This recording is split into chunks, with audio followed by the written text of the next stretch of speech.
Good morning, Ma'am Sam.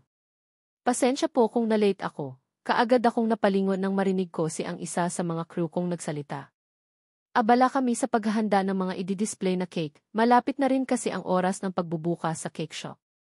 Oh, good morning. It's okay, wag ka nang nagpaliwanag, nakangiting sagot ko dito. Mumititin ito at mabilis na kumuha ng apron upang tulungan kami sa ginagawa. Ma'am, ako na po dyan. Masyado niyo na pong inaabala ang sarili niyo, baka mamaya pagalitan kami ni Sir Tristan. Pabirong saad pa ng kasama ko na di ko na malayang nasa gilid ko na pala. Anong papagalitan? Bakit naman natatawang saad ko dito? Kasi po, baka ayaw niyang mapagod ang soon-to-be girlfriend niya. Lokong saad ng kasamahan ko dahilan upang matigil ang lahat sa ginagawa at sabay na nagsitilian. Pakiramdam ko ay nang init ang magkabilang pisngi ko. Ang torpe naman kasi ni Sir. Masyado namang halatang may gusto siya kay Ma'am Samantha, komento ng isa ko pang kasama. Napalainot ang noo ko sa sinabi nito, what? Torpe, natatawang saad ko dito. Walang ibang namamagitan sa amin ni Tristan, kundi pagkakaibigan lang okay. Pagtatama ko pa sa mga ito na ngayon ay parang hindi makapaniwala sa sinasabi ko. Para tuloy kaming magbabarkada na high school students at pinagtutulungan nila ako sa isang lalaki. Iyon kasi ang nararamdaman namin Ma'am May gusto si Sir sayo, hindi niyo nga lang ho nararamdaman, sambit ni Lori sa gilid ko. Teka, bakit pinagtutulungan niyo ako? Tila nagtatampong saad ko sa mga ito. Pasensya na po Ma'am. Basta po, kung liligawan ka man po ni Sir Tristan, susuportahan po namin siya, masiglang tugon nito. Diyos mio, ewan ko sa inyo. Magpatuloy na lang tayo sa paghahanda at maya-maya ay magbubukas na tayo sa cake shop. Pagpuputol ko na lang sa sasabihin ng mga ito. Habang ginagawa ko ang mga dapat kong gawin, hindi ko mapigilang mapaisip. May gusto si Tristan? Paano? Kailan? Bakit? Siguro nagmamalikmata lang ang mga ito, na sobrahan yata sa kagwapuhang taglay ni Tristan kaya ganoon. Magkaibigan lang kami at iyon rin ang turing niya sa akin, wala nang iba. Matapos kaming maghanda doon, inayos at nilinisan na rin namin ang buong cake shop. Pagkatapos ay binuksan na namin iyon, 8:30 na rin naman kasi. Usually kasi 9:00 kami nagbubukas. Habang wala pang customer, pinagmamasdan ko ang paligid. Napangiti ako. Parang noong una lang ay nagpatayo lang ako dito para naman mailibangan ako habang unti-unting nagre-recover ang katawan ko matapos ang mahabang gamutan ko. Ngunit ngayon, heto at maraming nagkakagusto sa mga gawa at dinisenyo ko. Naging matagumpay at unti-unting lumalaki ang negosyo ko. Naibalik ko ang sarili ko sa realidad nang marinig ko ang maliit ng kampana. Tanda na may pumasok na customer ko. Mabilis akong tumayo upang ihanda ang sarili ko sa pagbati dito. Lumapit rin sa akin ang ibang kasamahan ko. Nakasanayan na kasi namin na sabay batiin ang kauna-unahang customer na pumapasok sa shop. Good morning. Welcome to Brain de Patisserie, sabay naming sad. Napakunot naman ang noo ko nang mapansing bumalik pa ito sa paglabas. Maya-maya ay bumukas na naman ang pinto. Babati pa sana kami nang makita namin kung sino ang pumasok. Nanlaki ang mga mata ko. Ang aga naman yata nito. Nagulat ako nang hawakan ni Lisa ang braso ko, mukhang magkakatotoo ang hinala namin Ma'am. Nakakalokong saad nito habang nakatuon ang mga mata kay Tristan na ngayon naglalakad na papalapit sa pwesto namin habang may bitbit na bouquet of flowers. Naisip niya sigurong ito na ang tamang oras Ma'am, saad naman ng isang kong kasama kaya kaagad ko itong siniko. Diyos ko, ano bang nangyayari sa mga ito? Good morning, bati nito habang nakangiti ng malapad. Pagkatapos ay inabot sa akin ang dala niyang bulaklak, kinuha ko ito. Good morning, salamat dito. Ang aga mo naman, mamaya pa naman ang. Baka kasi maunahan siya Ma'am, sabat pa ni Lori sa gilid ko. Pinanlakihan ko ito ng mga mata. Napansin ko naman ang pagkunot ng noo ni Tristan, pardon, naguguluhang saad nito. Baka kasi daw maunahan ka ng iba pang customers dito. At saka, may bago akong inilagay sa slot namin, baka gusto mong tikman, palusot ko na lang dito. Ang kanina'y kunot nitong mukha ay naging maaliwalas na nang marinig ang sinabi ko. Oh, Ken bet I'm the first customer to TFE. Natatawa akong tumango sa sabi nito. Nagsimula ng kumilos ang isa kong kasamahan upang gawin iyon. Yes, you are. But there's nothing special with this, it's just a simple milkshake. Kaya iniba ko, I have added some of it para naman bago sa paningin ng iba, saad ko dito. Napatango naman si Tristan sa sinabi ko. Great. I'm excited to hear it, he replied. Napangiti na lamang ako sa reaksyon nito. Umupo na ito sa kinahihiligan niyang pwesto sa tuwing kumakain siya dito. Nang lingunin ko ang mga kasamahan ko, umisi ang mga ito. Ayan na naman po sila.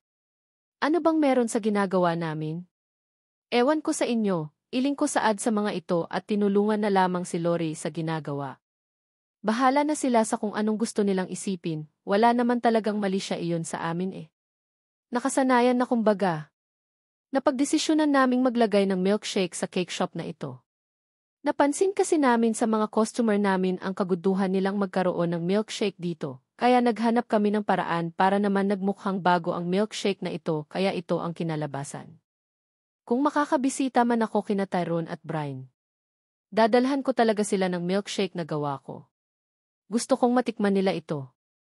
Here's your milkshake, sir. I hope you like it. At dahil ikaw ang first customer namin, libre po yan, masiglang saad ko kasabay ang paglagay ng baso sa kanyang harap. Kailangan ko bang maging maaga para mailibre, natatawang sambit nito. Sort of. I smirk. Kinabahan pa ako nang simulan na niya itong tikman. Napalunok ako nang makailang lunok ito bago tuluyang tumuwid ng pag-upo. Kumusta? Tanong ko habang nakatingin dito na ngayon ay nakatitig sa baso ng milkshake na ngayon ay nangangalahati na lang ang laman. I'm sure your customers will love this.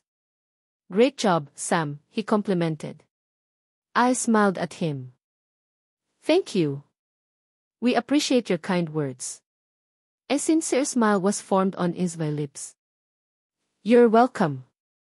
Anyways, I want to say something. I need your idea about the business proposal, saad pa nito. Oh sure, umupo ako sa harap nito.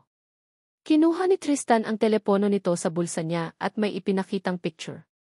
Dahil sa pag-uusap namin, hindi ko na malayang may mga customers na palang nagsipasukan.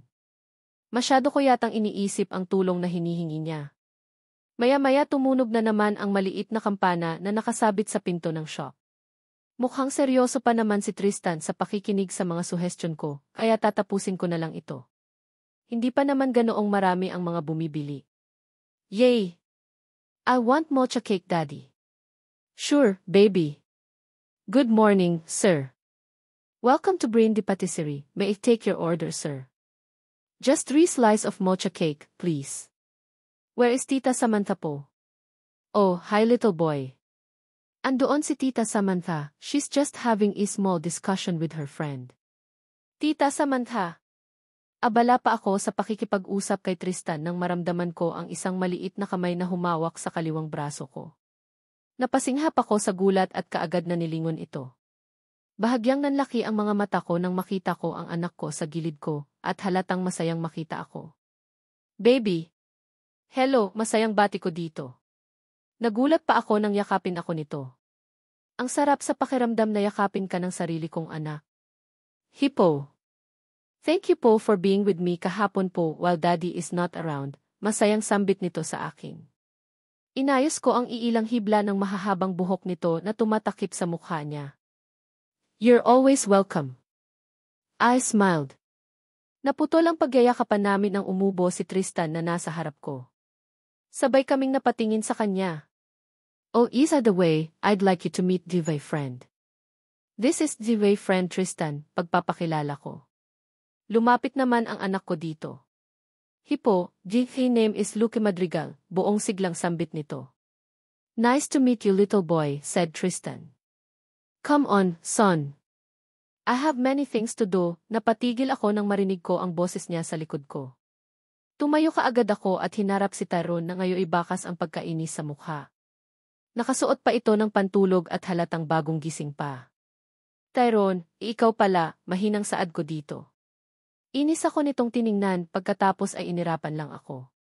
Inilipat nito ang paningin sa anak namin na ngayon ay nakikipag-usap kay Tristan. Son, let's go, ulit nitong sabi kay Luque. Oh sure Daddy. I wish to see you again, Mr. Tristan, masayang sambit ng anak ko bago lumapit sa kanyang ama. Me too, little guy, he smiled. Oh, I think should go Samantha. See you around, thank you for your suggestions, he smiled. Tumango lang ako dito bago ito naglakad paalis ng shop. Naiwan kaming tatlo dito. Gusto ko sanang ipatikim kay Luke ang milkshake namin dito. Hindi siya katulad ng ibang milkshake, we made it unique. It will be free for you, nakangiti ngunit kinakabahang saad ko dito. No, we're in a hurry. Saka, mapilit kasi si Luke kaya sinamahan ko na lang dito. Maybe, next time, he plainly said. Nakaramdam ako ng paghihinayang sa sinabi nito. Sayang, gusto ko man sanang ipatikim sa kanila. Gusto kong marinig ang komento nila. Sige. Maybe next time, utal kong saad dito. Nice to meet you little boy, said Tristan. Come on, son. I have many things to do, napatigil ako nang marinig ko ang boses niya sa likod ko. Tumayo kaagad ako at hinarap si Tyrone na ngayoy bakas ang pagkainis sa mukha. Nakasuot pa ito ng pantulog at halatang bagong gising pa. Tyrone, ikaw pala, mahinang saad ko dito. Inis ako nitong tiningnan pagkatapos ay inirapan lang ako. Inilipat nito ang paningin sa anak namin na ngayon ay nakikipag-usap kay Tristan. Son, let's go, ulit nitong sabi kay Luke. Oh sure daddy. I wish to see you again, Mr. Tristan, masayang sambit ng anak ko bago lumapit sa kanyang ama. Me too, little guy, he smiled. Oh, I think should go Samantha. See you around, thank you for your suggestions, he smiled. Tumango lang ako dito bago ito naglakad paalis ng shop. Naiwan kaming tatlo dito. Gusto ko sanang ipatikim kay Luke ang milkshake namin dito. Hindi siya katulad ng ibang milkshake, we made it unique. It will be free for you, nakangiti ngunit kinakabahang saad ko dito. No, we're in a hurry. Saka, mapilit kasi si Luke kaya sinamahan ko na lang dito. Maybe, next time, he plainly said. Nakaramdam ako ng paghihinayang sa sinabi nito. Sayang, gusto ko man sanang ipatikim sa kanila. Gusto kong marinig ang komento nila. Sige. Maybe next time, utal kong saad dito. And one thing. Sana naman pagtuunan mo ng pansin ang negosyo mo kaysa sa mga manliligaw mo. Paano na lang kung maraming customers, your service crews can surely manage. Be professional, malamig nitong saad, bago pa tuluyang tumalikod sa akin, upang tawagin si Luke na ngayon ay naglalakad-lakad sa buong cake shop. Hinawakan nito ang kamay ng anak ko at tumingin sa akin. Gotta go, he then said. Bye po tita Samantha. See you again, masayang sabi ng anak ko bago tuluyang lumabas ng pintuan habang hawak-hawak ang kamay ni Tyrone. Napangiti ako dahil nakita ko sila ngayong araw. Ngunit kaagad naman iyong naglaho ng sumagi sa isip ko ang sinabi ni Tyrone kani-kanina lang. Hindi ko siya maintindihan. Tyrone Madrigal. Hinilot ko ang sentido ng ulo ko habang nakaharap sa laptop ko. Kasalukuyan akong nasa opisina ng kumpanya ko, hindi ko alam kung bakit sumasakit itong ulo ko. Lutang ang isip ko at kahit anong gawin ko ay walang pumapasok na kahit na anong ideya para sa negosyo ko. May pagtitipon kami mamaya at ito ang ikinapoproblema ko. Gusto kong uminom ng alak para naman mahimasmasan tong kalutangan kong ito. Pak, mahinang dinig ko. Isinara ko kaagad ang laptop ko at malakas na sinuntok ang mesa sa harap ko. Hindi ko. Pero kahit ganoon ay parang may nag-uudyok sa akin na alamin ang rason niyang iyon. Hindi ko alam. Naguguluhan na ako. 6:00 pa ng umaga at nakahanda na ako sa aking pag-alis. Nakasuot lamang ako ng isang simpleng t-shirt at pinaresan ko ng itim na pantalon. Bumaba na ako ng aking kwarto at dumiretso kaagad sa kusina upang kunin ang 2 pares ng milkshake na ginawa ko kagabi. Matagal akong natulog dahil lang sa pagpaplano kung ano ang kailangan kong gawin o sabihin sa harap niya. Napagplanuhan ko kasing bisitahin ang mag-ama ko sa bahay nila. Kaya ako gumising ng maaga upang maabutan ko pa sila. Nalaman ko kasi kahapon na sasama ang anak ko kay Tyrone sa kumpanya dahil wala itong makakasama sa bahay nila. Inilagay ko muna ang mga baso sa lalagyan nito at binalot ito gamit ang paper bag na kulay blue. Sana naman ay magustuhan nila ang mga ito, pinagpuyatan ko pa naman ang mga ito. Nakailang ulit pa ako kagabi dahil ayokong masobrahan sa tamis at tabang ang gawa ko. Nakangiting lumabas ako ng bahay at dumiretso sa garahe upang kunin ang aking kotseng gagamitin. Pagdating talaga sa kanila, hindi ko mabubura ang ngiting pilit na gumuguhit sa aking mga labi. Habang nasa biyahe, hindi ko mapigilang maisip ang mga gusto kong mangyari. Inaasahan ko pa naman ang pagngiti ni Tyrone, kahit tipid lang. Napailing na lamang ako sa aking mga naisip. Ayon, iniisip ko na naman ang mga imposibleng pangyayari. Kaya ako nasasaktan eh. Itinigil ko ang kotse sa gilid ng bahay, napatitig lang ako sa mansyon.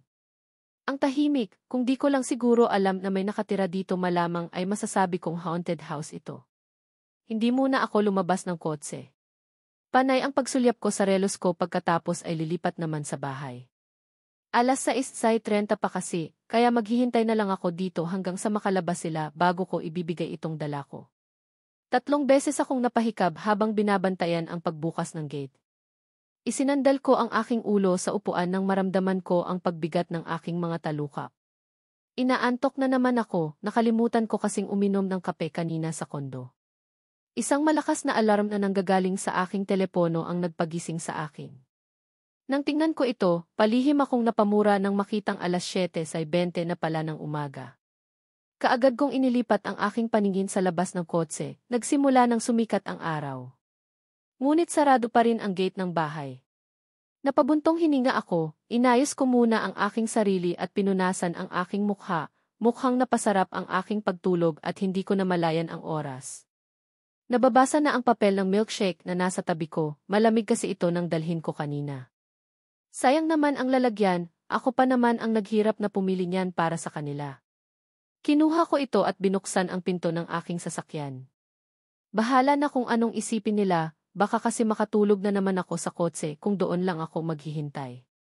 Mag-ingat ho kayo, sir, isang tunog ng babae ang aking narinig na nanggagaling sa loob ng bahay. Naalarma pa ang katawan ko nang marinig ko ang malakas na pagbusina ng sasakyan at ingay na nilikha ng gate. Nagsimula na naman akong kabahan sa aking mga narinig, umayos ako ng pagtayo habang ang ulo ay nakatingin sa gilid ko. Ilang metro lang ang pagitan ko at ng gate nito. Maya-maya ay nakita kong tuluyan ng bumukas ang gate at iniluwad doon ang itim na sasakyan ni Tyrone. Dadalawang isip pa ako kung pupuntahan ko ba ang mga ito o hahayaan na lang, nagkagulo na naman ang mga sistema ng katawan ko. Ngunit, sa idang iglap, hindi ko na malayang sinundan ko na pala ang kotse nito habang tinatawag pangalan niya. Siguro ay nakita ako nito sa side mirror niya kaya tumigil ito. Mas binilisan ko pa ang pagtakbo ko para malapitan ito. Nakita kong lumabas si Tyrone galing sa kotse niya habang nakatingin sa akin. Nang makalapit na ako dito, nailang akong ngumiti. Good morning. Dumaan nga pala ako dito para ibigay ito sa inyo ng anak ko. Sana magustuhan nyo, dire-diretsong wika ko dito habang nakaabot ang paper bag sa harap nito. Nakatitig lang ito sa hawak ko dahilan upang mapalunok ako. Hindi niya ba kukunin? Hindi niya kaya ako pansinin? Baka irapan niya lang ako pagkatapos ay babalik na sa kotse niya. Makalipas ang ilang segundo, nanatili pa rin kami sa ganoong posisyon. Nakaramdam na ako ng pagkahiya dahil sa pagtitig nito na tila nagdadalawang isip na kukunin ang bigay ko. Okay lang naman sa akin kung hindi mo kukunin. Naputol ang aking pagsasalita nang iangat nito ang kanang kamay at hinawakan ang paper bag na nakalahad dito. Pakiramdam ko ay natanggal na ang bagay na bumara sa puso ko at ngayon ay maluwag na akong makahinga. What's this? He asked. Sa simpleng tanong niyang iyon, lumulundag na ang aking puso na para bang nanalo ako sa isang palaro. Milkshake. Ginawa ko iyan para sa inyo ni Luke. Sana magustuhan nyo, nauutal kong sambit dito. Ilang beses akong napalunok nang simulan nitong buksan ang paper bag na nakabalot doon. Maya-maya ay bumalik ang paningin nito sa akin. Hindi ko alam kung bakit, pero tila nawala ng lakas ang aking mga tuhod nang titigan ako nito. Thank you for this, mabilis nitong sad. At ayun, gusto ko nang ang tumalon sa kilig ng sambitin niya ang mga iyon. Para akong bumalik sa aking pagkabata, dahil sa klase ng nararamdaman ko, gusto kong tumili sa nakikita ko ngayon. Pinigilan ko ang aking emosyon at tipid na ngumiti dito, walang anuman, sagot ko. Ibibigay ko na lang ito sa anak ko at sasabihin kong sa iyo galing ito. Nasa loob siya ng kotse at tulog pa, wika nito. Tumango na lang ako dito. Salamat, saad ko na lang. Sige, aalis na ako, pagpapatuloy ko at mabilis na tumalikod. Hindi ko na yata mapipigilan itong nararamdaman ko at baka mailabas ko pa sa harap niya. Wait, napatigil ako sa paglalakad nang marinig ko ang boses nito. Dahan-dahan ko itong nilingon. Bakit? Tanong ko dito. Ilang segundo itong nakatitig sa akin at maya-maya ibumaba sa hawak niyang paper bag, nevermind. Salamat ulit dito, mahina ngunit mabilis nitong wika na dinig ko naman. Umiti ako dito, walang anuman, sagot ko ulit dito. Matapos kong sabihin ang katagang iyon, hindi ko alam kung nagmamalikmata lang ba ako, o sadyang totoo talaga ang ginawa niya. Umiti siya, kahit na mabilis at tipid lamang ito, umiti pa rin siya. Sobrang saya ko pa din dahil hindi ko inaasahan ang tugon niyang iyon. Nang nakapasok ako sa kotse, panay sigaw ako sa loob. Ang gaan sa pakiramdam, tila ay nabawasan ng isang tinik ang aking puso at gumaan ito. Sana ay tuloy-tuloy na ito, sana. 8:00 na nang makarating ako sa cake shop. Bigla akong nabuhayan ng loob at palagi akong nakangiti na ipinagtataka ng mga kasamahan ko. Hindi naman kasi ako ganito kamasayahin at aktibo sa harap nila. Para tuloy akong bumalik sa aking kabataan at unang beses akong minisian ng aking pinakahinahangaang lalaki. Ma'am, nanalo ka ata sa loto. Libre naman po. Natawa ako sa sabi ng isa sa mga kasamahan ko dito. Sumang-ayon naman ang ibang mga kasamahan nito. Wala, pasensya na kayo. Maganda lang talaga ang araw ko, natatawang saad ko sa mga ito. Nako, baka sinagot niya na si Sir Tristan kaya ganyan, saad naman ng isa kong kasama. Hala, nga no. Ano ba kayo? Walang kami, natatawang tugon ko sa mga ito. Diyos ko, akala tuloy nila at may sinagot akong manliligaw ko. Tyrone Madrigal. Nakarating na kami sa aking opisina nang magising ang anak ko. Isinama ko na lang siya dito dahil wala namang magbabantay sa kanya sa bahay. Wala din naman siyang pasok ngayon. Daddy, your office is so big, rinig kong wika nito. Naaptawa ako. Yes, baby. Don't worry, you will going to have your own office too when you grow up. I replied. Whoa! I'm so excited, he babbled as he jumped in excitedness. Pinabayaan ko na lang ito sa kanyang mga ginagawa doon at nagsimula na sa mga gawaing kailangan kong tapusin. Minsan lang naman kasi ako makapasok dito sa kumpanya dahil mas inuuna ko ang oras ko sa anak ko. Abala ako sa pagtitingin sa mga papeles na nakalagay sa mesa ko nang may biglang nagnakaw ng aking atensyon. Ang milkshake na bigay niya kanina. Napatitig ako dito. Maya-maya ay kinuha ko ito at binuksan. Kulay asul ang papel na ginamit nitong pambalot, ang paboritong kulay ko. Nang mabuksan ko na ito, tinawag ko ang anak ko na nasa kalapit na pintuan at naglalaro. Luke, pagtawag ko. Kaagad ko namang nabawi ang atensyon nito at mabilis na lumapit sa akin. Here. Inabot ko dito ang isang basong plastik na kulay rosas. What's this, Daddy? Tanong nito. Ay milkshake, curious it, sagot ko. Tinulungan ko itong buksan ang basong iyon pagkatapos ay kaagad niya itong inimom. Mabilis lamang iyon at tumitig ito sa akin. Wow! It tastes so good. I want more, Daddy, he screamed as he continued to drink the remaining in the cup. Well, your tita Samantha gave it to you. I then gently pinched his pinky cheeks. Napansin ko naman ang pag-iba ng ekspresyon nito na tila na dismaya sa kanyang narinig. Where is she? Bakit hindi niya ako tinawag? He then pouted. As I saw his reaction, I suddenly felt something in my heart. Nagiging malapit na ang loob ni Luke dito without him knowing na ito ang kanyang totoong ina. Don't be sad. I'm sure, babalik siya bukas, saad ko na lang. She will. Yes, she is. Dahil sa sinabi ko, bumalik na naman ang isang napakalapad na ngiti sa kanyang mga labi na pansamantalang nawala. Tumakbo na naman ito pabalik sa upuan, malapit sa pintuan at nagsimulang maglaro. Kinuha ko ang basong nasa harap ko ngayon. Inilapit ko ito sa aking bibig at ininom ito. Totoo nga ang anak ko, masarap ang gawa nito. Nang maubos ko na ito, ibinalik ko na ang baso sa mesa na nasa harap ko. Nakatitig lang ako dito. And all of a sudden, A smile was formed on Isvai's lips as I remembered her talking to me. Nervousness can be traced on her face as she saw me, staring at her intently. Iniling ko ang aking ulo sa aking mga naisip, hinilamos ko ang aking kamay sa aking mukha upang mabura ang mga bagay na iyon sa aking isip. Hindi ko alam kung anong kapangyarihan ang mayroon sa kanya pero bakit ang lakas ng presensya niya? 8:00 na ng gabi nang makauwi ako galing sa shop. Matagal kaming nagsarado dahil hindi man lang maubos-ubos ang mga customers, sobrang saya ko nga dahil sa pangyayaring iyon. Halos nakapikit na ako habang pinupunasan ang buhok ko matapos kong maligo. Hindi naman tumatalab ang malamig na tubig sa katawan ko dahil inaantok pa rin ako. Tila nakikisabay sa akin ang araw na ito dahil pakiramdam ko ay ito na ang pinakamaswerteng araw sa buong buhay ko. Naglakad ako patungo sa labas ng kwarto at dumiretso sa balkonahe upang magpahangin saglit. Nasa pang-apat na palapag ako ng aking tinutuluyang kondominium kaya maganda ang tanawin sa tuwing gabi. Medyo malayo ang kondo na ito sa kalsada at malapit sa karagatan kaya ganoon na lang ang mararamdaman mong lamig ng hangin. Nakatitig lang ako sa malayo habang dinadamdam ang simoy ng hangin na tila alon ng dagat humahampas sa aking mga balat. Naaalala ko na naman ang mga pangyayari kanina. Mga pangyayaring kahit kailan ay hindi ko malilimutan. Sana naman ay simula na ito, sana ay magkaayos na kami ni Tyrone. Nangulila na ako sa kanyang mga ngiti na araw-araw niyang ipinapakita sa akin noon. Namimiss ko na ang kanyang pagiging maalaga bilang asawa sa akin. Isang malalim na buntong hininga ang aking iginawad at saglit na ipinikit ang aking mga mata.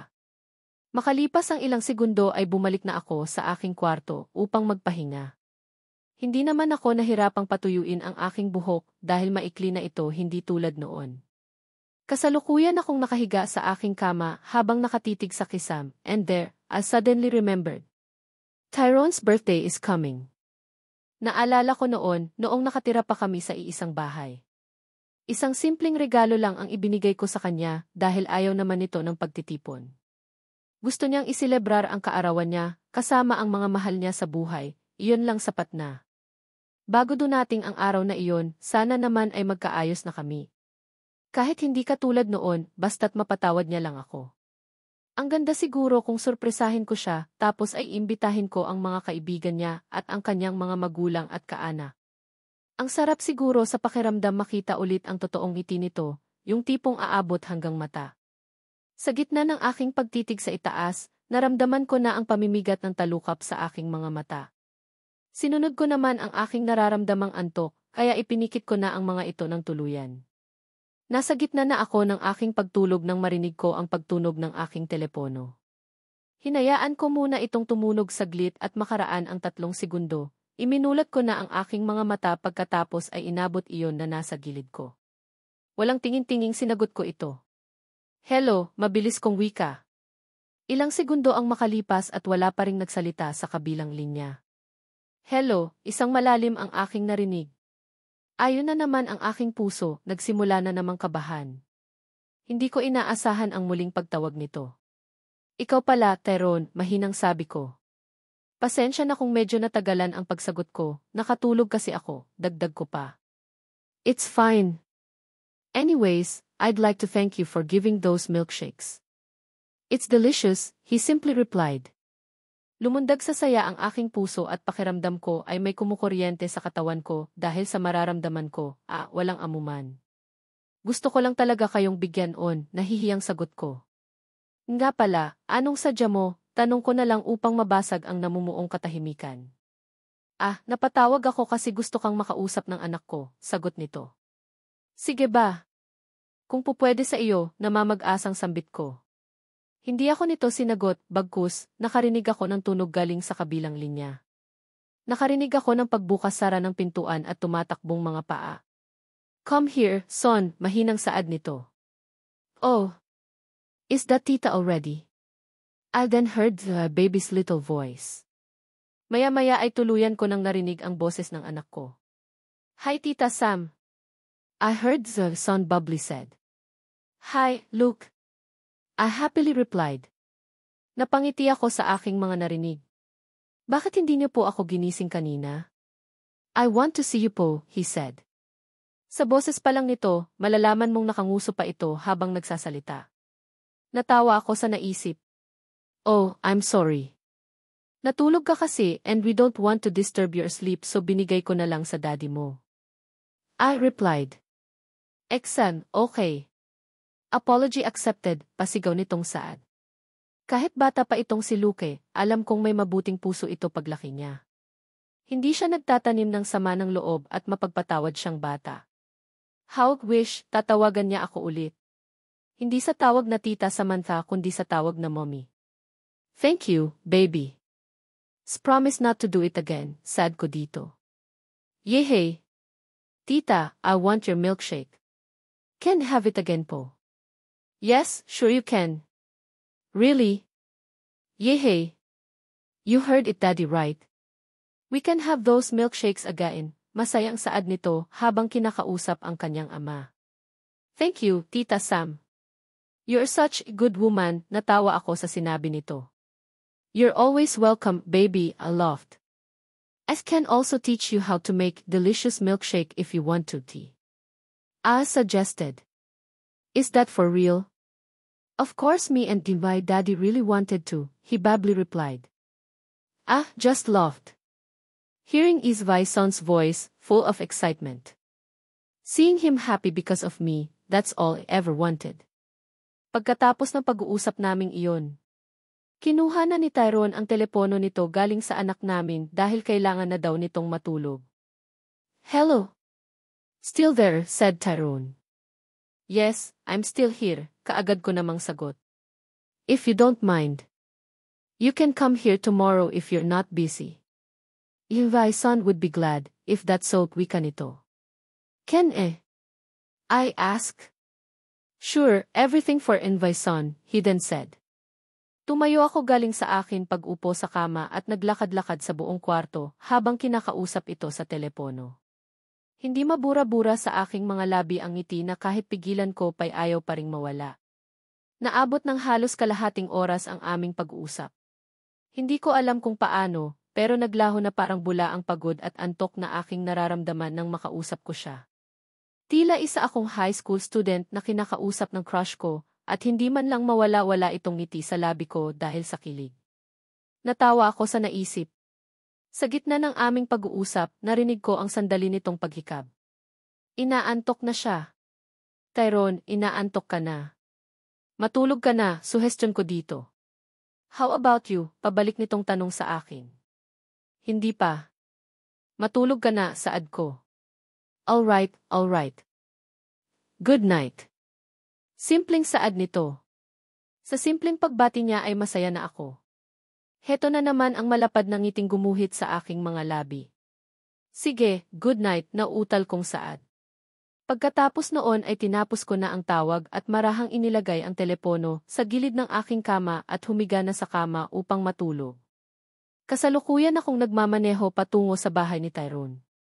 9:00 na ng umaga at tirik na ang araw, pero kahit na ganoon ay nakangiti pa rin ako dahil sa tuwang nararamdaman. Sobrang tagal kong natapos kakapili ng damit na aking susuotin. Muntikan ko pang ang suotin iyong dress na kakabili ko lang noong isang araw, dahil lang sa kadahilanang gusto kong magmukhang maayos sa harap nila, lalong-lalo na sa kanya. Nakasuot ako ngayon ng isang loose striped shirt na pinaresan ko ng pants na kulay itim. Dala ko din sa tabi ko ang mga kinakailangan na ingredients para sa paggawa ng milkshake. Ngayon ay tanaw ko na ang mansyon. Sarado rin ito katulad ng palagi kong inaasahan, hindi ko rin naman kasi ipinaalam sa kanila na papunta na ako.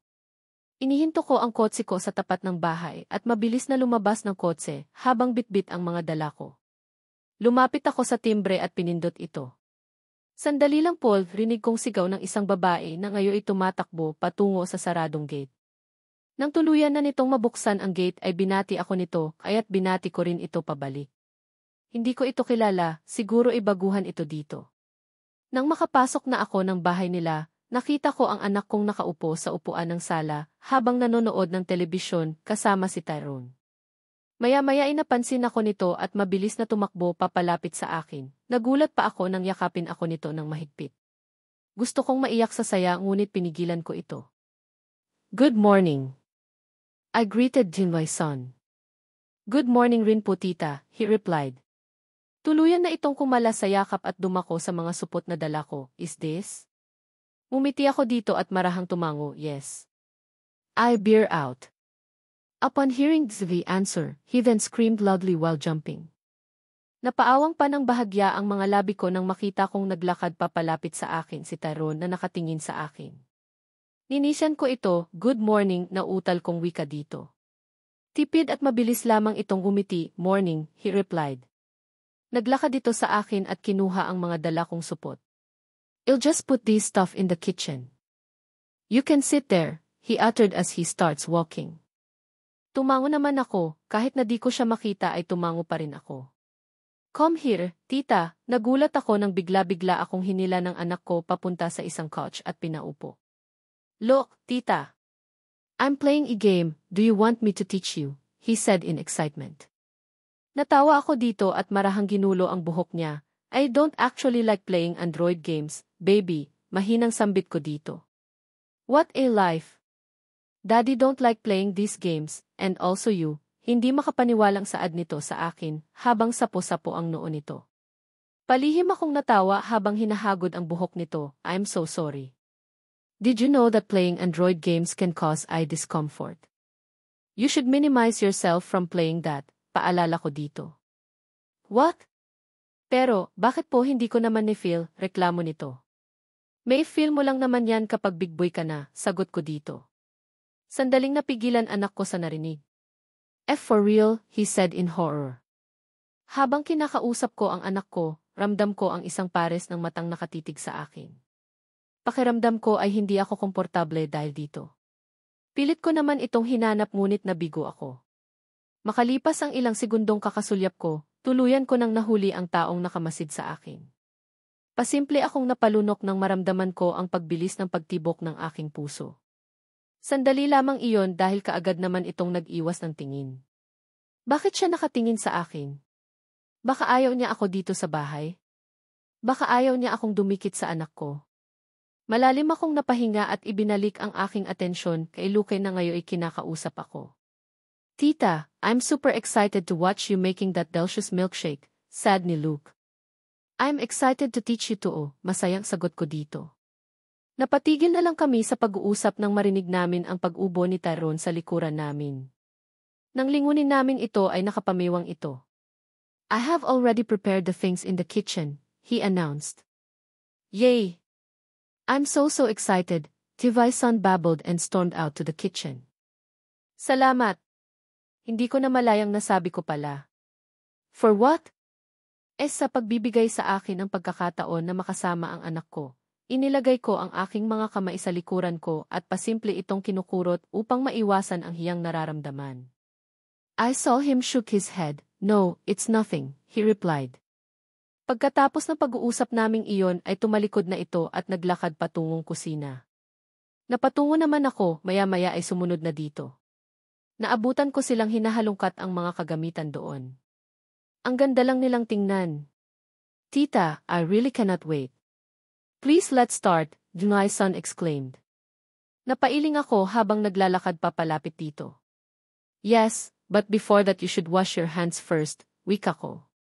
Sumunod naman kaagad ito, inalalayan ko pa ito dahil hindi niya maabot ang lababo.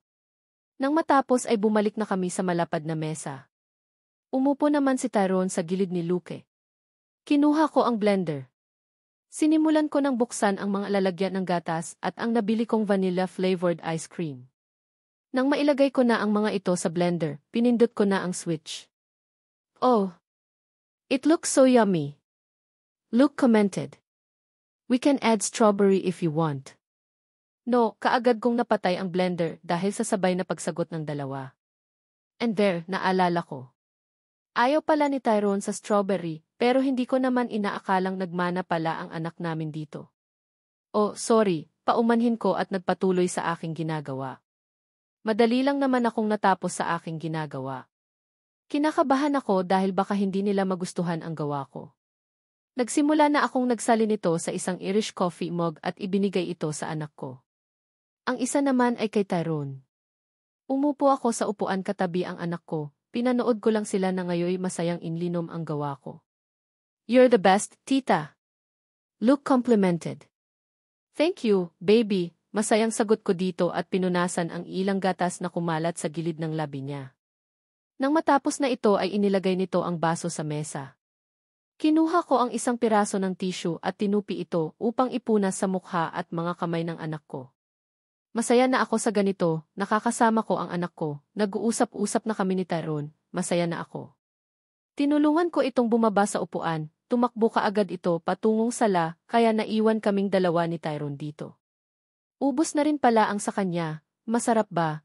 Gusto kong sapakin ang sarili ko dahil sa biglaang pagsabi kong iyon. As usual, tipid nitong Saad. Salamat, nakangiting Saad ko dito.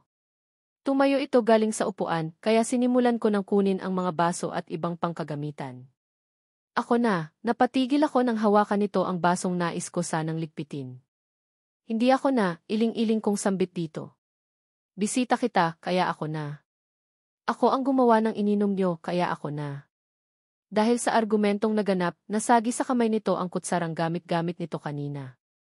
Kaagad kong pinakawalan ang basong hawak-hawak namin ngayon ni Tyrone at lumuhod upang kunin ang nalaglag na kutsara. Nang mahawakan ko na ang kutsarang iyon, sakto namang paghawak ng isang kamay dito. Nang makita ko na ng tuluyan, natameme ako saglit. Sa tagal ng panahon, nakita ko ulit ng malapitan ang mukha ng mahal ko. Napalunok naman ako. Hindi ko narmalayang tumayo na pala ako habang titig na titig pa rin sa mukha niya. Hey, sa isang iglap bumalik ang ako sa aking katawang lupa. Doon ko na lang namalayang nakatayo na pala ako habang nakatitig sa kanyang mukha at hawak-hawak pa rin namin ang iisang kutsara.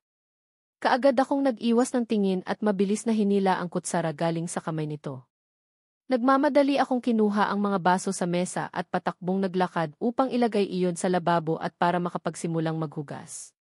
Mabilis ang aking paghinga nang biglang sumasagi sa isip ko ang imahe niya. Nandoon pa rin siya sa aking likuran at nakatayo, hindi ko na lang ito pinansin at nagpatuloy na lang sa aking ginagawa. 2 baso, 2 kutsara at isang sandok lang ang hinugasan ko kaya madali lamang akong natapos sa ginagawa. Ginamit ko ang dala kong towel upang punasan ang mga kamay ko. Nang umikot na ako, nakita ko siya. Nandoon pa rin siya sa kung saan siya nakatayo kanina.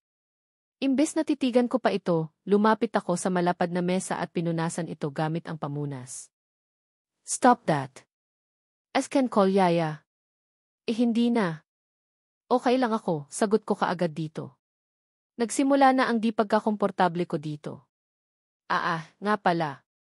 Malapit na ang kaarawan mo, Tyrone, sinubukan kong magsalita upang kahit papaano ay maibsan ang aking nararamdaman. He replied. Anong gusto mong regalo, tanong ko naman. Pansamantalang napatahimik ito, narinig ko ang malalim nitong paghinga. I don't need gifts, you already knew that, seryosong sambit nito. Sorry, Saad ko na lang. Do remember the time when I tried to give Jinbei gift for him pero hindi niya ito tinanggap. All I ever wanted is Jinbei's son and a complete family, he paused. Nilingon ko ito, sakto namang nakatingin ito sa akin. With the woman whom I love the most, he continued. Makalipas ang mahigit 2 linggo, napansin ko ang unti-unting pag-iba ng pakikitungo ni Tyrone sa akin. Tinuring niya akong isang kaibigan at masaya ako sa ganoong klaseng pakikitungo niya. Sana nga ay magtuloy-tuloy na hanggang sa tuluyan niya na akong bigyan ng karapatang makilala ng anak ko. Masaya na ako doon. 7:13 na ng umaga nang magising ako. Paano ba naman kasi, hindi maubos-ubos ang customers namin at naabutan kami ng 10:00 ng gabi. Ngayon ay 8:00 na ng umaga at bihis na ako, handa na akong pumunta sa park kung saan kami magkikita ng mag-ama ko. 10:00 na ng gabi at kasalukuyan akong nagmamaneho pa uwi ng tinutuluyan kong kondominium, ngunit bigla ang tumunog ang telepono ko. Hininaan ko ang pagpapatakbo ng aking kotse, hindi naman gaanong marami ang mga sasakyan na dumadaan kaya pwede na rin.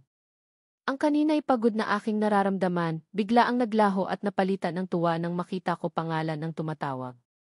Kaagad ko itong sinagot. Tyrone, paunang bati ko.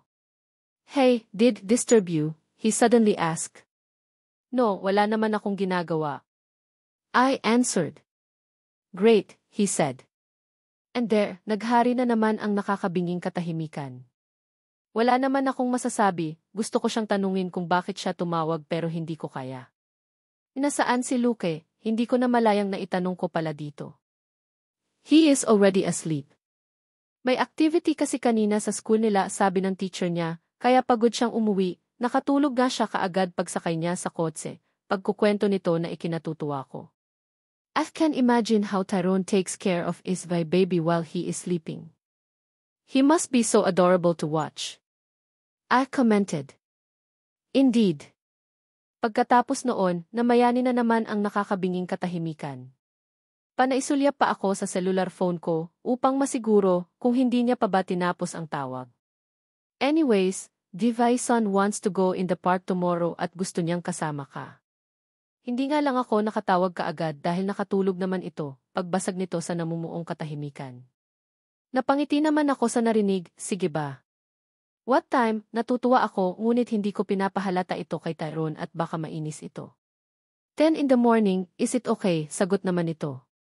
Tumatango ako ditong mag-isa, kahit na alam ko namang hindi ko kaharap si Tyrone. Sage. Makakaasa ka, masayang saad ko dito. Thank you, he replied. Nagdala pa ako ng paborito nilang milkshake kung baka sakaling gugustuhin nila. Ngayon ay nasa loob na ako ng aking kotse at handa nang umalis. Bubuksan ko na sana ang makina nang biglang tumunog ang telepono na nasa gilid ko lang, kinuha ko naman ito at inaasahang si Tyrone ito, ngunit hindi. Nanlaki ang mga mata ko nang makilala ang tumawag, pinindot ko kaagad ang answer button. Hello? I heard her said. Hello, Joy, hindi ko mapigilan ang mapasigaw dahil sa halo-halong emosyon na aking nararamdaman ngayon. Sobra kong na-miss si Joy. Aray, Sam ah. Kailan ka pa natutong sumigaw? Epekto ba yan ng mga gamot mo noon? Hindi ko alam kung matatawa ba ako o may inis sa sinabi nito. Kasama ko si Joy, silang dalawa ni Tristan ang naging sandalan ko habang nilalabanan ko ang sakit ko noon. Ngunit, nang durmating ang araw na malapit na akong gumaling saka pa siya umalis. Sabi pa niya ay importante iyon para sa kanya dahil hindi niya inaakalang dadating ang ganitong oportunidad sa kanyang buhay, ang makapunta ng France at makapagtrabaho doon bilang designer. Hindi ko naman alam na aabot siya ng ilang taon bago bumalik, hindi pa ito nagparamdamam. Joy naman eh. Sobra kitang na-miss, naiiyak kong sambit sa kanya. Hindi ko na malayang napahigpit na pala ang paghawak ko sa manibela ng kotse ko. Na-miss rin kita. Kumusta ka na? Mukhang hindi ko na yata kailangang itanong kung magaling ka na, halata naman sa boses mo eh. Rinig ko ang mahinang pagtawa nito. Naging successful ang pag-opera, salamat sa inyo at hindi nyo ako iniwan sa mga oras na kailangan ko kayo. Bumalik na naman sa aking isipan ang lahat ng mga nangyari sa akin noon. Hindi madali ang mga iyon para sa akin. Sa bawat araw at oras na sumasakit ang ulo ko, sa tuwing namimiss ko ang mag-ama ko. Mabigat sa puso, sa totoo lang. Great! May good news ako sa iyo. Makakauwi na ako dyan sa Pilipinas, pasigaw nitong sambit at halata sa boses nito ang sayang kanyang nararamdaman. Talaga? Kailan? Sunod-sunod ko naman tanong dito. Hay, iyan ang hindi ko muna masasagot sa ngayon. Wala pa akong kasiguraduhan kung kailan, basta ngayong taon, sagot naman nito na ikinalulumo ko. Ganoon ba? Gusto ko na kayong makita ulit. Tatawagan na lang kita kapag ka may exact date na ako. Ako rin, na-miss ko ang malaking bunganga mo Joy, natatawang sambit ko dito. Hoy, grabe ka naman. Sa ganda kong ito, hindi ko na lang ito sinagot, bagkus ay natawa na lamang dahil sa klase ng kanyang pagsagot. O siya, tatawagan na lang kita ulit Sam. May tatapusin lang ako, sambit nito. CJ, take your time. Basta, kapag ka may oras katawagan mo ako ah. Sige, bye at doon natapos ang aming tawagan. Nakangiti akong inilagay ang telepono ko sa gilid ko at nagsimula ng magmaneho patungong park. Nang makarating na ako, kaagad kong inilibot ang aking paningin sa buong park na kung saan ako ngayon nakatayo. Hindi ganoon karami ang mga taong nandito ngayon at kadalasan sa mga nandito ay mga bata kasama ang kanilang mga magulang. Naglakad na ako patungo sa mga likmuan sa hindi kalayuan, umupo ako doon. Nang sulyapin ko ang aking relo, napasobrahan yata ang pagka-excited ko dahil ang aga kong pumunta dito. Tinitingnan ko na lang ang mga batang naglalaro sa malayo upang kahit papaano ay maaliw ko ang sarili sa pagkabagot. Nanatili ako sa ganoong posisyon nang bigla kong marinig ang telepono kong tumunog na ngayon nasa shoulder bag ko. Napakunot naman ang noo ko nang mabasa kung sino ang tumatawag. Hindi naman hilig ang pagtawag ng kapatid ni Tristan sa pagkakaalam ko. Sinagot ko na lang ito at baka importante pa. Hello po, nahihiyang bati ko pa. Samantha, rinig kong saad nito. Pipo ate, sagot ko dito. We need your help, Sammy, nervousness can be traced on her voice. Walang problema ho, ano po iyon, puno ng galang na saad ko dito. About my little brother, dahil sa sinabi nito, nabuhay kaagad ang dugo ko. Bakit? Anong nangyari? Bakit po? Anong nangyari kay Tristan? Kinakabahan na ako, kaya hindi ko maiwasan ang sunod-sunod kong pagtanong dito. It's about her ex. We don't have any idea where he is. We can't reach him through call and he didn't reply our text yet. Baka kung ano na naman ang mga ginawa noon sa sarili, just like what happened before, kaya kinakabahan kami. Ikaw lang ang alam naming may alam kung saan siya nagpunta, Sammy. Please, she stated. Napatigil ako sa aking narinig. What? Sinabi niya na sa akin na nakalimutan niya na ang mga iyon, naka-move on na siya. Pero anong nangyari? Sige po, ate, sagot ko na lang dito. Thank you so much, Sammy. Matapos ang tawagan naming iyon ay kaagad kong tinawagan ang contact number ni Tristan sa telepono ko, ngunit bigo ako. Naalala ko naman ang saad ng kapatid ni Tristan kani-kanina lang. Kaagad akong tumayo mula sa upuan at mabilis na tumakbo palabas ng park, upang kunin ang kotse ko at puntahan ang posibleng lugar kung nasaan si Tristan. Masyado pa namang maaga kaya pwede ko pa siyang puntahan. Sisiguraduhin ko namang makakarating ako dito mamaya. Hindi ako iniwan ni Tristan noong mga panahon na kailangan ko pa siya, and I think he wants someone to understand him right now. Naalala ko ang sinabi niya, kapag may problema doon siya namamalagi upang ilabas ang kanyang hinanakit. Kung saan sila dinadala ng kanyang kapatid noong bata pa sila. Hindi ko naalintana ang bilis ng aking pagmamaneho, makarating lang doon kaagad ay sapat na. Marami akong gustong malaman galing kay Tristan. Mabuti na lang at naaalala ko pa ang mga daan patungo doon. Masyado kasing marami ang mga puno dito at hindi pa kayang madaanan ng kotse, dahil sa mga ito, kaya mas pinili ko na lang na iwan doon ang aking kotse. Nang sa wakas ay nakita ko na ang maliit na bahay na sa pagkakaalam ko ay dating tirahan ng kanyang lolo at lola. Mas binilisan ko pa ang aking pagtakbo hanggang sa tuluyan ko nang marating ang bahay.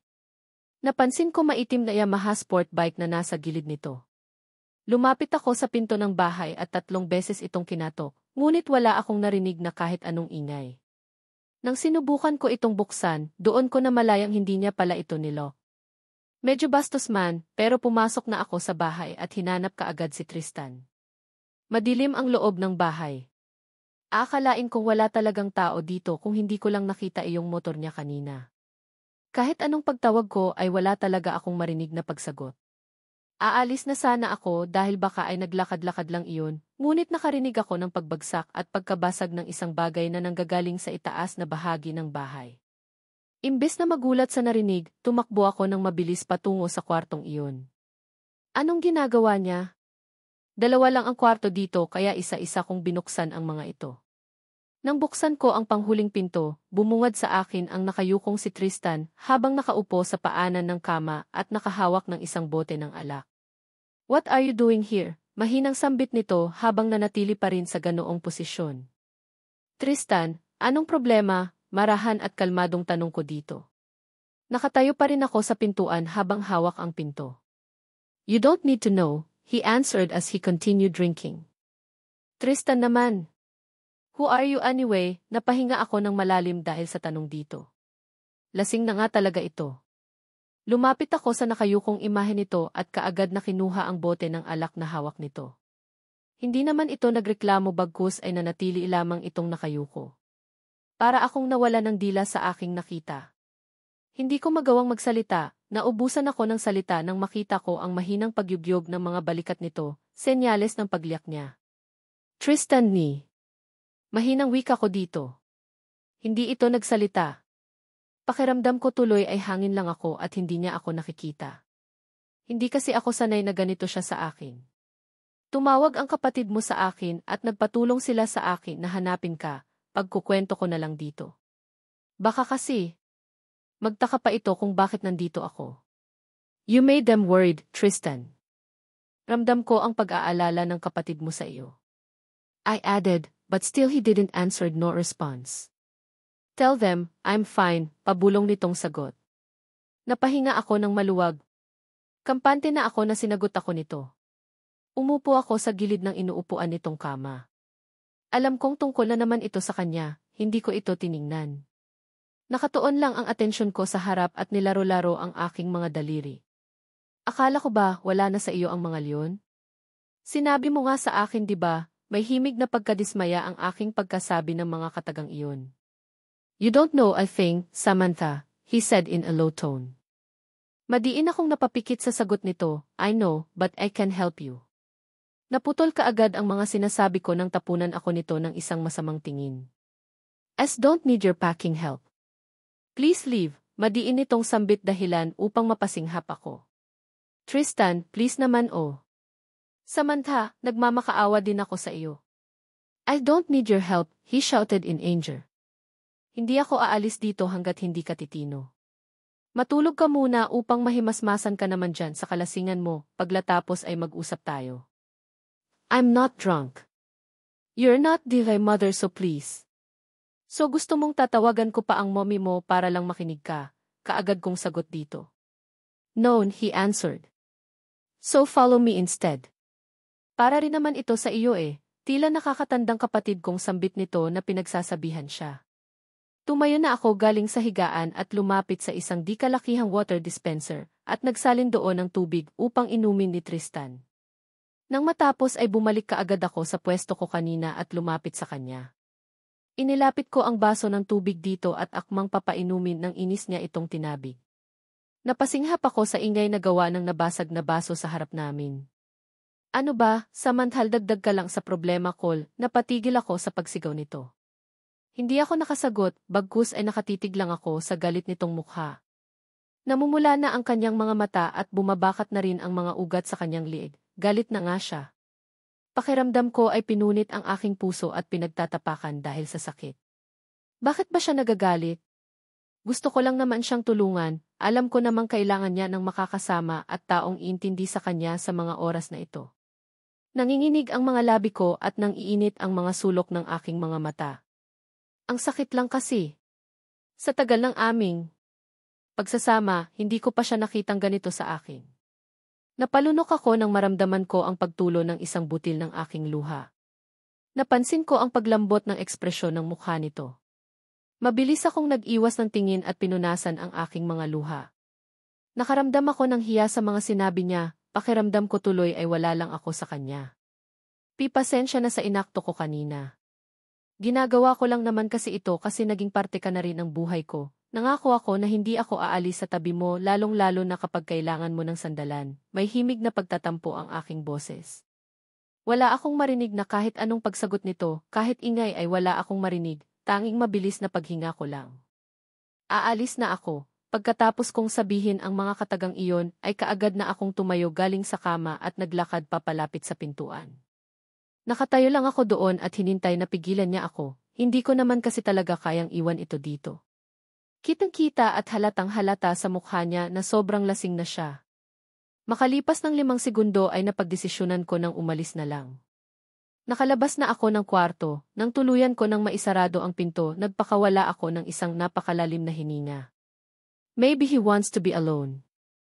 Nagsimula na akong maglakad pababa ng hagdan. Lumapit na ako sa malaking pintuan upang lumabas na nang makaramdam ako ng isang kamay sa kaliwang bahagi ng braso ko at hinila ako pabalik. Napasinghap ako nang maramdaman ko ang yakap ni Tristan na kaagad sumalubong sa akin. Doon ko lang naramdaman ang init ng kanyang katawan na ngayon ay nakadikit sa akin. I'm so sorry. I heard him said between our hugs. Pagkatapos niya iyong sabihin. Nabigla ako sa sumunod na pangyayari, nakaramdam ako ng pamamasa ng aking damit sa bandang kanan ng balikat ko. Tristan, pagpapakalma ko na lang dito habang hinahagod ang kanyang likod. I'm sorry for being impulsive a while ago.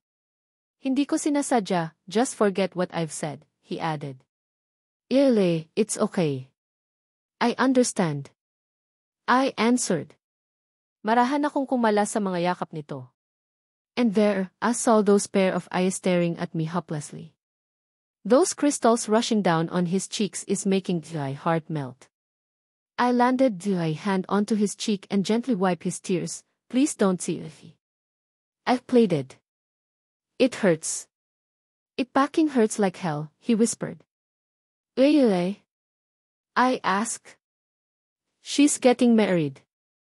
My love is getting married with that packing bastard. Putan na lang, dahil mahal ko pa rin siya, I can't deny the fact. I'm mad at her, galit na galit ako sa kanya but still, my love for her always wins, he almost shouted. Dahil sa sinabi nito ay napatigil ako. Nasasaktan ako para sa kanya. Seeing him in this situation, it reminds me of the days on how I left them. Dahil lang sa aking kaduwagan ay nagawa ko silang iwan, I can see how Tyrone suffered a lot because of me. Matapos ang pangyayaring iyon ay nakatulog na si Tristan sa kakaiyak. He kept on saying her ex-name, pinabayaan ko na lang ito. Nahirapan ako sa pagkarga sa kanya upang luwi sa bahay nila dahil sa kabigatan niya. I looked at my wristwatch and almost lost my strength so what time is it mabilis akong nagmaneho patungo sa parke at namar nag-asang nandoon pa ang mag-ama ko. It's already 2 in the afternoon for Pete's sake. Nang makarating na ako doon sakto namang tumunog ang cellphone ko na kanina lang ay nasa bulsa ko na. It's from Tyrone. God. He called me, I didn't know. Maraming text messages ang aking natanggap galing sa kanya, dahilan upang kabahan ako. Nagalit ako sa sarili ko nang mabasa ko lahat ng mensahe niya sa akin, ngunit iisa lang ang nagpukaw sa aking atensyon. You're a big disappointment, Samantha. Tila naubos lahat ng pag-asa na naipon habang kasama ko ang mag-ama ko. I made him disappoint for the second time and that happens because of carelessness. Naiiyak na ako dito sa loob ng aking kotse habang nakatitig sa parke sa harap ko. Gusto kong saktan ang sarili ko dahil sa nagawa ko. Ang bobo-bobo ko. I tried to dial his number but he didn't answer it. Ilang beses ko siyang tinawagan ngunit bigo ako. Napasabunot na lang ako sa sariling buhok habang nakaharap pa rin sa aking cellphone. I texted him, I explained to him everything through text. Sana mabasa niya ang mga iyon. Gusto kong pumunta sa bahay nila ngunit natatakot ako. Natatakot ako na baka malaman kong galit sa akin ang anak ko lalong-lalo na si Tyrone. Hindi ko kakayanin iyon, ayokong maulit ang mga pangyayari noon. Hindi ko na alam ang aking gagawin, pakiramdam ko ay isang maling gagawin ko lang ay tuluyan na silang mawalay sa akin. No. Ayoko. Umuwi na lang ako sa kondo na tinutuluyan ko at doon, ibinagsak ko ang sarili ko sa kama ko. Inilabas ko lahat ng sakit, umiyak lang ako buong maghapon hanggang sa makatulog. Hindi man lang ako naghapunan dahil hindi ako nakaramdam ng gutom, narmamanhid ang aking buong katawan. Naalimpungatan ako sa sinag ng araw na nanggagaling sa bintana ng aking kwarto at pilit na sumisiksik sa aking mga mata. Napaupo ako galing sa pagkahiga habang kinusot-kusot ang aking mga mata. Maya-maya ay napangiwi na lang ako nang makaramdam ako ng gutom. Kaagad akong tumayo at mabilis na tumungo sa kusina upang maghanap ng makakain sa fridge. Kinuha ko ang ready-to-eat product na nandoon at binuksan kaagad upang kumain. Nagmukha tuloy akong patay gutom dito. Medyo marami-rami rin ang nakain ko buhat na rin ang nararamdaman kong gutom kanina. Pagkatapos kong kumain ay nagtungo na ako sa bathroom upang hugasan ang sarili ko. Inilublog ko na ang sarili ko sa bathtub. Sobrang tahimik ng paligid at tanging ingailang nagawa ng tubig ang aking naririnig. Nakatitig lang ako sa kawalan. Galit pa rin siya sa akin, alam ko iyon. Kaya gusto kong bumawi na paisip ako. Gusto ko siyang dalhan ng regalo o di kaya'y milkshake para sa kanila ng anak ko. Bukas makalawa na kasi ang kaarawan nito at sa pagkakaalam ko ay hindi niya naaalala ang kaarawan niya hanggat walang nagpapaalala sa kanya. Gusto kong makaranas ito ng kasiyahan sa kanyang kaarawan. Kaya kailangan ay makipag-ayos na ako sa kanya ngayon. 9:00 ng umaga at kasalukuyan akong naglalakad patungo sa opisina na tinutuluyan niya. Dala-dala ko ang paper bag na mailamang pagkain na luto ko. Kinakabahan ako habang naglalakad. Palapit ng palapit hanggang sa tuluyan ko nang marating ito.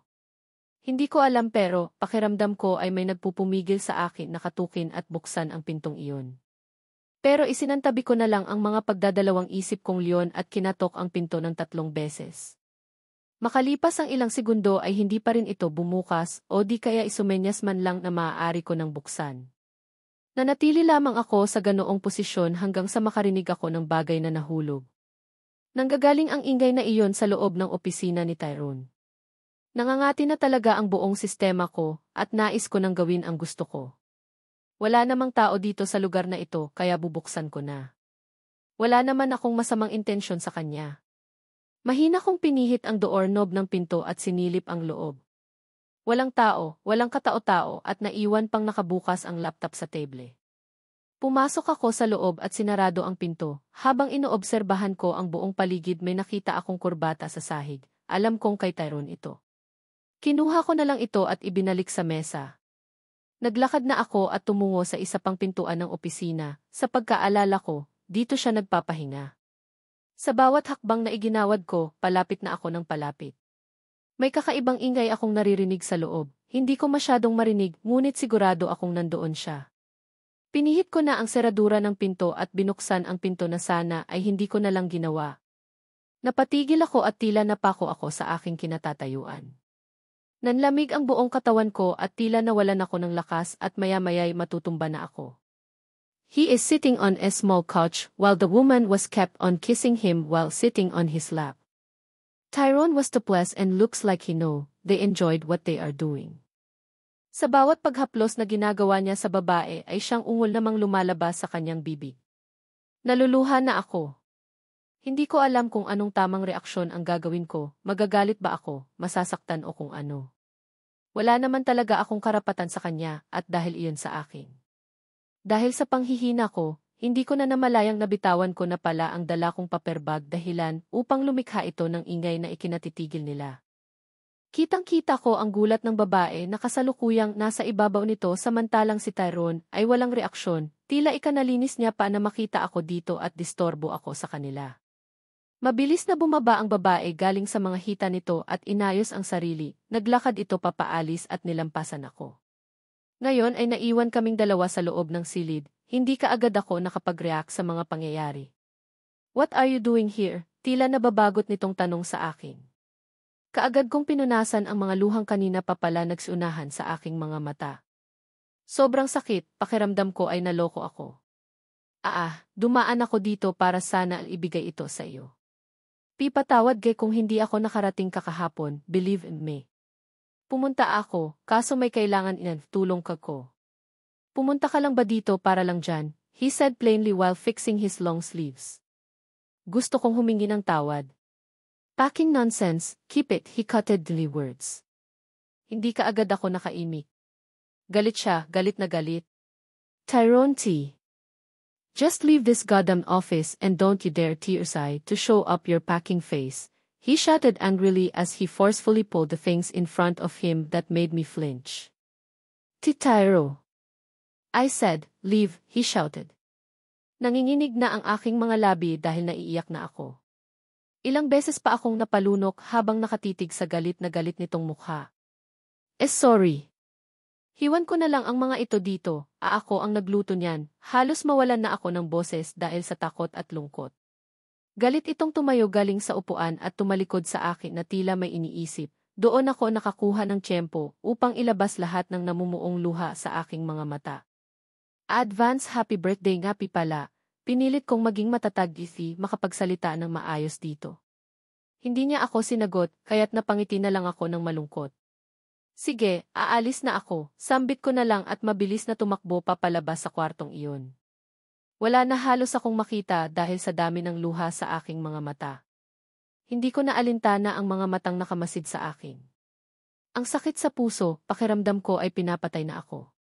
Sa aking paglalakad, hindi ko na inisip ang mga taong nasangga ako. Hay! Kung gusto mo nang mamatay, wag dito. Isang nakakabinging busina ng sasakyan ang nagpatigil sa akin at galit na boses ng lalaki. Patawad po, paghihingi ng tawad ko dito at nagpatuloy na sa pagtakbo. Nang matahak ko na ang kondo, kaagad kong binuksan ang pinto. Natagalan pa ako sa pagbukas dahil nanginginig ang mga kamay ko at hindi ko mapindot ang passcode doon. Naapsinghap ako nang may biglang nagpigil sa akin na isarado ang pinto at hinawakan ang aking braso. Nang lingunin ko ito, nanlaki ang mga mata ko.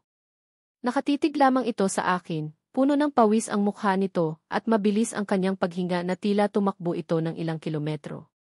Magsasalita pa sana ako nang maramdaman ko ang labi nito na dumampi sa aking labi. Dumaan ako dito para sana ibigay ito sa iyo. Patawad kung hindi ako nakarating kakahapon, believe in me. Pumunta ako, kaso may kailangan tulong ko. Pumunta ka lang ba dito para lang dyan? He said plainly while fixing his long sleeves. Gusto kong humingi ng tawad. Packing nonsense, keep it, he cutted the words. Hindi ka agad ako nakaimik. Galit siya, galit na galit. Tyrone T. Just leave this goddamn office and don't you dare tearside to show up your packing face, he shouted angrily as he forcefully pulled the things in front of him that made me flinch. Tyro. I said, leave, he shouted. Nanginginig na ang aking mga labi dahil naiiyak na ako. Ilang beses pa akong napalunok habang nakatitig sa galit na galit nitong mukha. Sorry. Hiwan ko na lang ang mga ito dito, ako ang nagluto niyan, halos mawalan na ako ng boses dahil sa takot at lungkot. Galit itong tumayo galing sa upuan at tumalikod sa akin na tila may iniisip, doon ako nakakuha ng tiyempo upang ilabas lahat ng namumuong luha sa aking mga mata.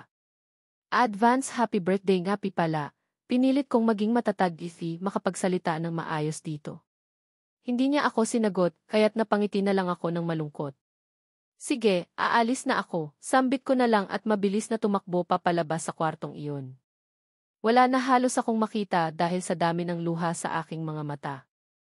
Hindi ko na alintana ang mga matang nakamasid sa akin. Ang sakit sa puso, pakiramdam ko ay pinapatay na ako. Sa aking paglalakad, hindi ko na inisip ang mga taong nasangga ako. Hay! Kung gusto mo nang mamatay, wag dito. Isang nakakabinging busina ng sasakyan ang nagpatigil sa akin at galit na boses ng lalaki. Patawad po, paghihingi ng tawad ko dito at nagpatuloy na sa pagtakbo. Nang matahak ko na ang kondo, kaagad kong binuksan ang pinto. Natagalan pa ako sa pagbukas dahil nanginginig ang mga kamay ko at hindi ko mapindot ang passcode doon.